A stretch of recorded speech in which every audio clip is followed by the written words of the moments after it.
pertama terus terang saja memang kalau terjadi cacingan ya, kita bilang pada kasus ini ada cacing gelang ya, skariasis, itu kalau tidak diobatin memang cacing itu akan eh, bertelur dan memperbanyak diri di dalam tubuh, di dalam usus seorang ya.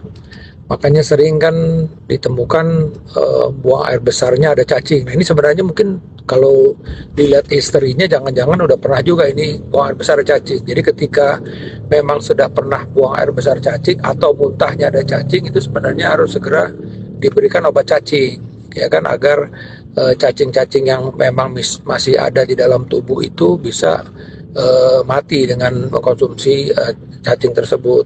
Nah kalau tidak ya memang tadi ada dua hal. Yang pertama, cacing ini larvanya itu bisa migrasi ke paru-paru ya, ini bisa menyebabkan masalah di paru-paru, atau cacingnya itu dia bisa naik ke atas ke saluran empedu. Jadi pada beberapa keadaan kita temukan juga terjadi penyumbatan pada saluran empedu akibat cacing yang masuk di saluran empedu. Kalau dia memang cacing hanya di usus halus, biasanya pasien itu tidak nyaman gitu ya, kembung, begah gitu.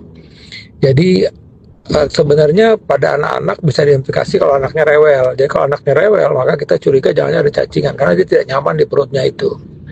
Ya, dan komplikasinya itu bisa macam-macam. Tadi saya bilang kalau dia bisa menyumbat ya, atau makin banyak bisa aja penyumbatan di usus, atau tadi menyumbat di saluran empedu, atau misalnya dia larvanya tadi masuk ke paru-paru gitu. Bisa, apalagi kalau dia memang ada basicnya ada TBC paru, tentu kondisi akan diperberat. Jadi secara umum kalau tidak ditangani dengan baik ya bisa berujung pada kematian gitu. Nah, secara normal sebenarnya kita melihat juga faktor risiko apabila memang anak-anak kita ini ya artinya berada pada kondisi yang sering main di tanah gitu ya istilahnya kan. Ini sebenarnya kan cacing ini bisa tertelan ya. Kalau cacing gelang itu dia tertelan ya.